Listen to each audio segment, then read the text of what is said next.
while since I've done a feeding video.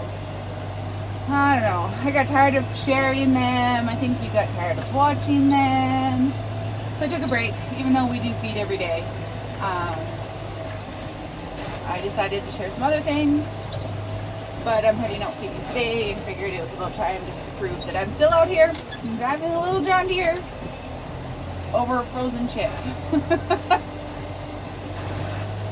I purposely feed way down here, which causes me to have to drive over everything to bait the cows down here so they get rid of my get away from the gate by the silage so I don't have to fight them off when I pull that out. So that's the theory behind this madness. But as I'm driving out here today, I was actually admiring how well we have fed this year across this field. Normally we get snow and you forget where you're at, and we get a couple spots that are super heavy in manure. And this year so far, it's pretty good. It's pretty even. There's going to be a few spots that are a little heavier, just this is where the cows like to hang out. There's no way to avoid that. But other than that, just because the snow's been so little, we've been able to really pay attention to where we're unrolling, and I've actually changed the direction of the way I've been feeding the last few days. So once I drop these two bales, I'll show you. Just gonna unload the one on the back,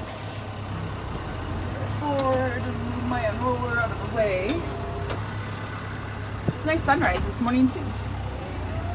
I'm gonna back up like this because I don't know, it's easier to move the tractor than my feet. I always stick my bales side by side to pull the net wrap. So all winter, most of the winter, see the girls are coming. It's hard to see through the dirty window. We've been feeding up and down the field like this way. And for the month of the last couple weeks anyway, I've been feeding this way. Like you can see the rows of the leftovers from yesterday. So I've been feeding from that tree line to the highway back and forth, just to try to fill in some of the voids of manure. So I'm going to flip these bales around and pull some net wrap, and then we're going to unroll these. Ooh, that wasn't a very nice drop, was it? And then I will have to go get one of our haylage silage bales that I made. But I will bring you back in a few minutes when I go to unroll. So bale one has been unrolled. Everybody's lined up. Walking over this way because I'm currently unrolling bale 2. Red window's pretty dusty. So we'll get this bale unrolled and then we'll make our way up to the other hay yard here and get their silage bale. And I have to feed the boys today too, so I'll have to get a hay bale sometime, either from the bale yard or from the bale yard by the silage, or from the other bale yard where I get these ones. One's a half dozen or the other, really. So I'll have to go. I'll have to do that today too, because their feeder's empty. But they've all come down for this dry hay, so they're out of my way. Right, hold on 2 seconds. My bale is empty.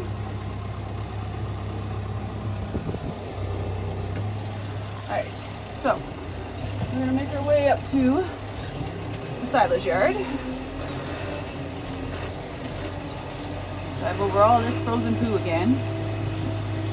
I don't know. Roxy jumped in the tractor when I first drove out. Then I had to get out to open the gate, and I don't know. She didn't want to come back in. Which is fine with me. She's sometimes a pain in the tractor.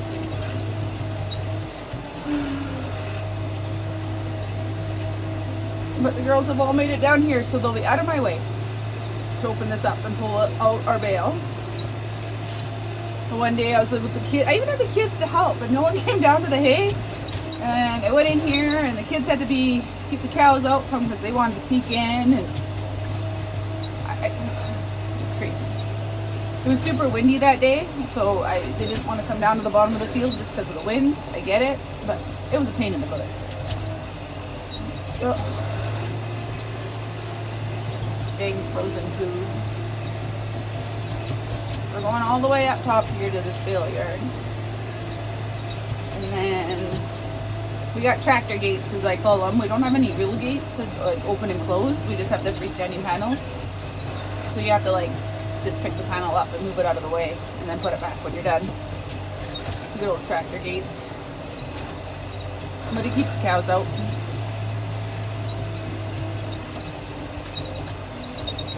So we'll do one silage for these girls. I fed the red heifers one the other day, and normally a bale lasts them 2 days. And the other day when I fed them one of these, they ate it all in 24 hours. Came out to feed the next day thinking I wouldn't have to feed them. And they had cleaned that one up completely. And I'm like, you piggies, you get dry hay today. So maybe this weekend we'll give those girls another one of these ones. I don't know if I'll be able to video me moving the panel and stuff because I didn't bring the clip for my phone, and it's kind of a two-handed procedure to do this, so we'll see. Oh my goodness. Frozen poo. Who would have thought it would be so bumpy? We have like no snow. This is crazy. So this is what it looks like here, and if you watched our sledding videos, we went up and out where it snows more than here and found snow. So, which is okay. I'm okay with a little bit of snow here, and then it's not a super far drive to find snow to go have some fun. My son wants more snow just so that he could ride his little sled, but you never know what January can bring. Oh, that's nice. So this is where I'm heading, is this yard right here.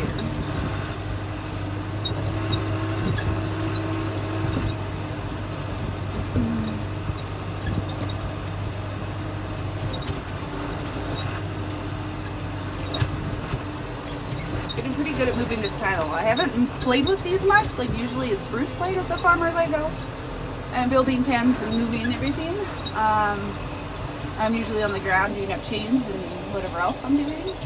So I haven't really played with these much. So I'm getting better at putting this guy back in here. First couple times I did it, it took me forever to get it in enough so that the cows didn't have holes on either end to sneak in here. But, so let's see if I can do this while on camera.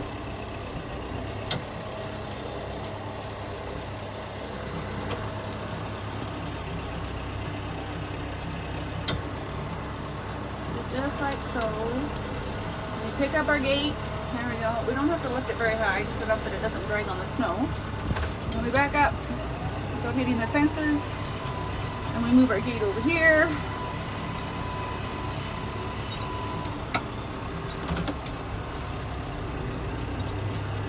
To put back when we are done. So the cows stay out of this yard.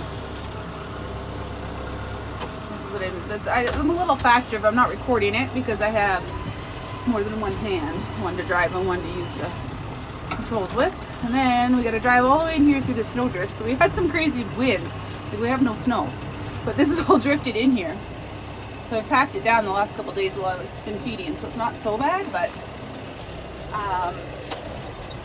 yeah, so I'm gonna have to move this plug bale and move it to the side by my gate, and then the next one's our silage bale. But I think I'm gonna let you guys go and I'll bring you back once I bring the silage bale out, just so that I have two hands. Alright, so I have my silage bale on. We've tried a couple different ways where you cut the plastic and then you pull the bale out and then you end up with all this plastic down there, or last year we discovered that if you stick the forks closer to the bottom and tilt them and then just kind of pull up and back up, they rip, the plastic rips, and you can just kind of pull each bale off. So that's what we've been doing. I'm just going to take this bale over here. Oh, the sun's in your eyes, I apologize. And I'm going to put it on its end, and then I will cut this plastic and net wrap off of it. Make sure my dog's not in the way. I don't really like dropping these guns super high because they are heavy. And then before I can cut that open, I do have to go back over here and put all my pieces back in. So I gotta put the plug bale back on, which seals the end of that row, and the gate back on so that the cows don't end up in there. So I'm gonna go do that, and then I'll open this bale up and unroll it. So I may not be as crafty as Bruce and can reach the grapple up and over to get dry hay out of this yard, and I gotta feed the bulls, and it's just easier instead of going all the way through this pen and up top and get hay from way over there. I can go through the gate and straight over to the bulls. So it's all dry hay, it doesn't matter. This hay just got put here because sorry about the wind. I'll get back to the tractor.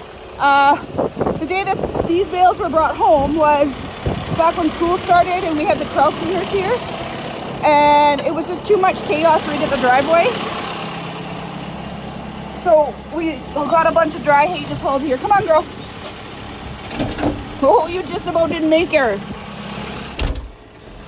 We had a bunch of dry hay just stuck here just to get everything out of the way. So there's really no other reason why this hay's here. So we'll just start feeding it off. So I opened another gate. So I'll move this pan, I'll pull out our dry hay, put the gate back, and then I'll do my silage.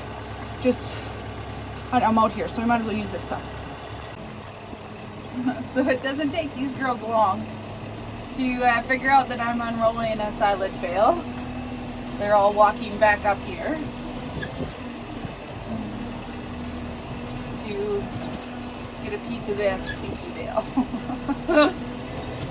Oh, girls. Look at the mirror. Oh, you probably can't see because now my phone's in the way.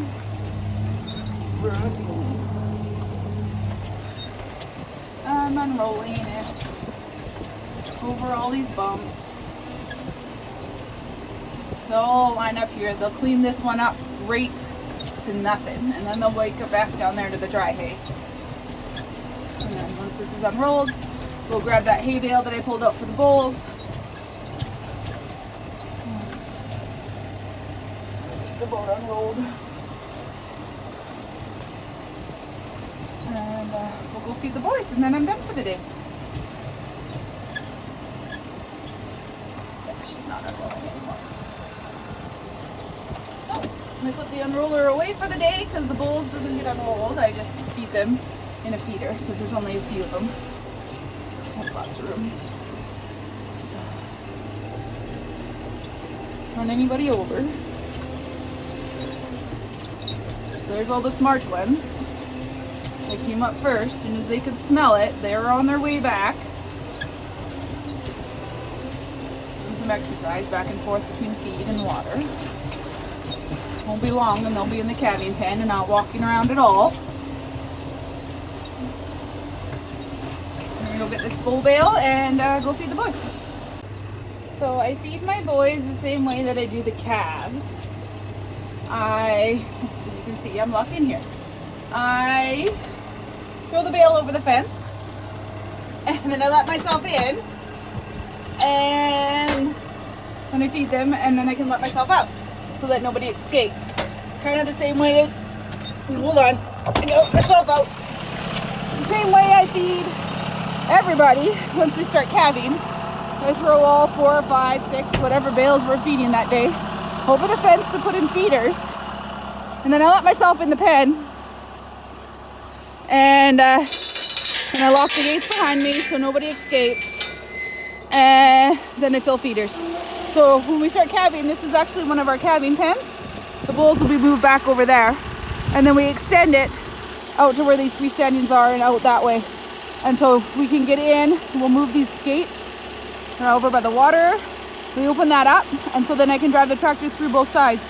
And I'm able to get in all sides. We stick every bale feeder we have to start in the calving pens, and then as we start calving, we start kicking them out because we like everybody to have lots of feed. So we unroll and we put feed in the bale feeder just because the calves like to lay in the unrolled hay, and then it keeps them out of the snow. It seemed to be a really good system last year. And then as we get more, and I don't have to feed every day either. It kind of gives me a bit of a break. I have to come out and check, but I might not have to feed once we get everything situated. So we're just checking calving dates, and we will be building these pens here shortly. So those are the boys. There's 4 of them in there. They're eating the outside of the bale of what I threw over the fence. instead of the nice green one in the feeder. Calves think they're hungry, but they still have a little bit, enough to last till tomorrow. Then I get to play the gate game tomorrow when I feed them.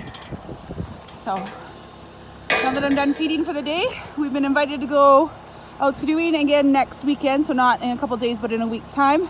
But we want to get the old Summit 800 running so I don't have to borrow this time. So we will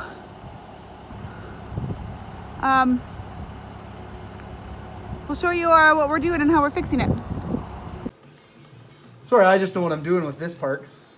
No, that's fine. And I know what I'm doing with. We did a thing. So we pulled some parts out. See, there's nothing there. And We they took the exhaust off, pulled the carb, the air box out, pulled the clutch off. unhooked the battery. And so the next step is they're gonna pull pieces out. The motor is done. So we're gonna pull the things out and work on it some more. This is all gonna come out.